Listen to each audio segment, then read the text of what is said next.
Mikoto Suo directs his group, Hamra, through Shizume City. After a short walk, each member scatters on their own, except for the only female in the group, Ana Kushina, who opts to stay with Mikoto. Just outside a hotel suite, 3 Hamra members patiently wait as someone arranges a diversion using a pizza delivery pretense. When the suite door swings open, they swiftly attack the person who appears. Kusanagi later tells Yata that he can now take his turn in the plan. Yata beams with joy outside the building, perched on the roof of another. Inside the suite, one man converses on a cell phone, insisting that the person on the other end locate them. 2 others in the room talk about how they recently carried out a robbery. While they are engaged in conversation, Yata and Kusanagi's group ambush the 3 and begin to beat them. After they complete their brutal assault, leaving only the apparent ringleader awake, the Hamra members start waiting for Mikoto. While they wait, Kusanagi identifies the ringleader as the boss of a seemingly notable gang. Soon after, Mikoto and Anna arrive. Anna then uses her abilities to tap into the ringleader's thoughts. Regrettably, she discovers that he is unaware of the answers to her group's inquiries. This revelation disappoints the Hamra gang, prompting their departure. They ascend to the hotel's 2nd floor, where they encounter several members of a rival faction, Sector 4, located in the hotel's lobby. Kusanagi questions what they should do with them. In response, Mikoto instructs to incinerate them. This ignites excitement among the group, and they engage in a brief chant. Once completed, Mikoto leaps down to the lobby, where he starts to unleash his fiery aura, melting part of the lobby as it flows outside. The leader of Sector 4, Reisi Munakata, commands his subordinates to draw their swords for battle.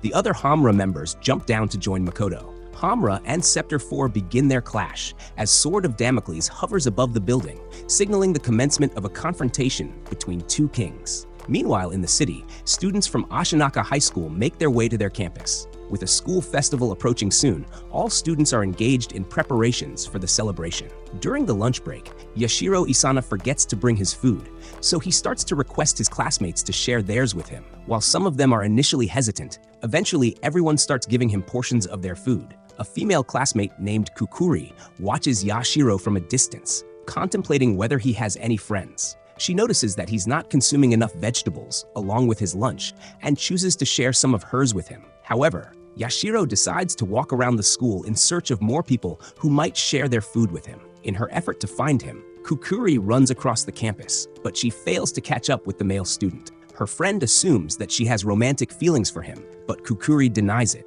Instead, she states that he seems to disappear whenever she isn't looking at him. Meanwhile, Yashiro enjoys his lunch on the roof of one of the school's buildings, accompanied by a pink cat.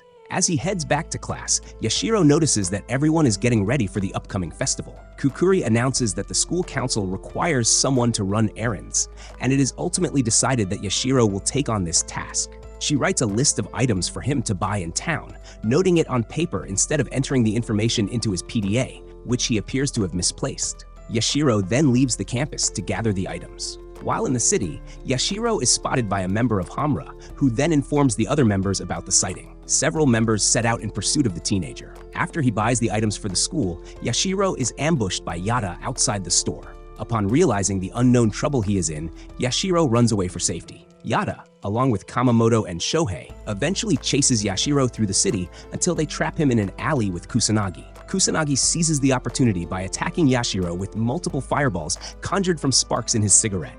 However, a long-haired figure appears and protects Yashiro, subsequently taking down 3 of the 4 Hamra members. Following this, he escapes with Yashiro and the pink cat that has been accompanying him. Kusanagi recognizes the enigmatic figure as the Black Dog, Kuro Yatagami. He adds that the situation has become complicated and that they need to implement Plan B. Kuro takes Yashiro and his new cat near the train station in the city. Though thanked for his brave actions, Kuro refuses to allow the white-haired student to leave. Kuro introduces himself as a vassal of Ichigen Miwa, the former 7th king, stating that he will eliminate the evil king in order to fulfill his master's last wish, leaving Yashiro confused by his words. Immediately after, the city's network is hijacked to showcase a horrifying video.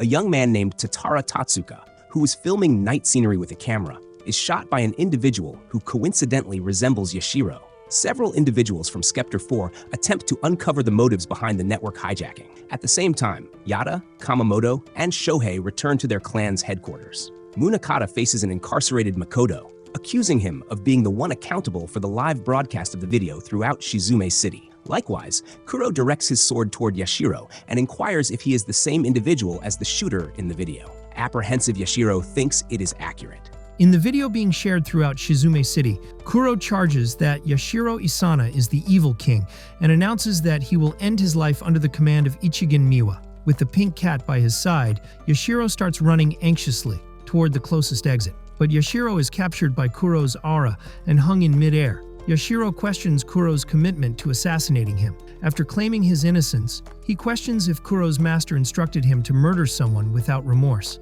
As he deposits Yashiro into his arms at the same moment, Kuro contemplates whether he is really as innocent as he asserts, thinking back to the footage with the white-haired man. He grabs Yashiro's collar, holding him only a few inches above the ground, after taking a good look. Yashiro keeps talking. According to an old adage, Yashiro says that one shouldn't judge a book by its cover, but by its content. Kuro opposes. As per his philosophy, he will only evaluate one's conduct. Yashiro continues to remind Kuro that even if he did murder someone, the correct course of action would be to bring him before a court for trial and to allow him to testify, which, as Yashiro points out, is a component of Japan's lawful society. According to Kuro, he works for his master rather than the nation.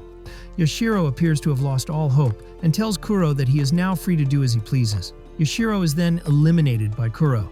But after being put down, the adolescent student makes one last request. Kuro complies and lets him talk. Even if Yashiro can't convince Kuro of his innocence, he at least wants his younger sister to believe otherwise, so he says he would want to write her a farewell letter. Additionally, he goes into more detail about how she is now in the hospital, very unwell, and has almost no friends or other family members. After finishing his piece of paper on time, Yashiro starts writing on it and hands it to Kuro. After reading the letter, Kuro deduces that Yashiro had been lying to him the entire time, and he tries to confront him, but Yashiro responds by detonating a series of flash bombs. Kuro realizes that Yashiro is no longer there once the light has faded. He exits by kicking the door in rage. But as it turns out, Yashiro was just hiding out on the roof wearing an animal-themed bodysuit. Members of Homura move to a dedicated monitoring vehicle in another area of the city, where Shohei is now attempting to hack into the network system of Shizume City. In addition to the 10 million yen prize, he posts a bounty request around the city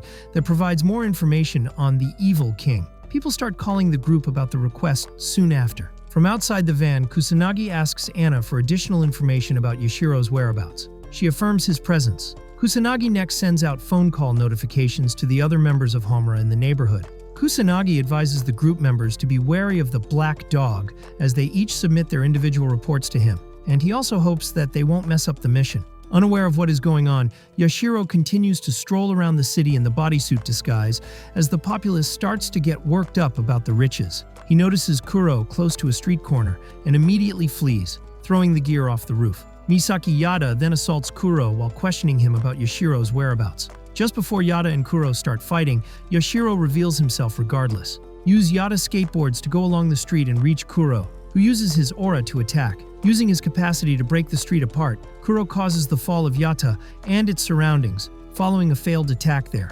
But Yada manages to escape in time to strike with his baseball bat, only to be crushed by a massive billboard after being assaulted. He is left with only dust on his clothing as a result of both of his acts, but it also causes the end of their conflict. After his most recent assault, Kuro seeks for Yashiro, but finds that he is left. In frustration, he grabs Yashiro's school pin. Meanwhile, Yashiro goes back to his dormitory in his school. The pink cat, who is still with him, listens as he sits on the bed and talks aloud about the recent hassles he has been experiencing. He is shocked to find a naked girl lying beside him on his bed where the cat had been. Yashiro jumps up from his bed, wondering who she is, in a state of surprise and embarrassment. She claims to be Neko. At the same time, at the conclusion of school hours, Kuro arrives at Ashinaka High School, carrying a briefcase. He meets Kukuri while looking about, and upon discovering that he is attempting to locate Yashiro, Kukuri offers to lead him to the latter's residence hall. Kuro nods in agreement and expresses his gratitude to Kukuri for her assistance. Eventually, he is brought right outside of Yashiro's dorm.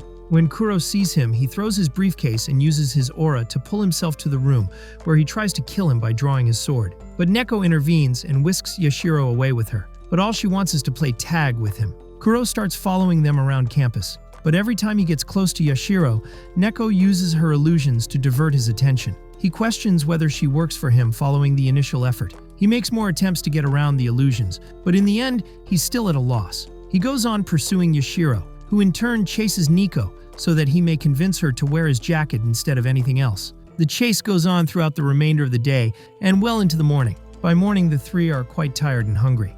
Yoshiro makes an unsuccessful effort to prepare breakfast, suggesting that he and Kuro put aside their disagreements in order to do so. In a fit of fury, Kuro chooses to prepare breakfast for the three of them on his own. He makes use of culinary tools that Kukuri had previously carried up to the room from his briefcase. After finishing, he shares the meal and dines with the two younger teenagers.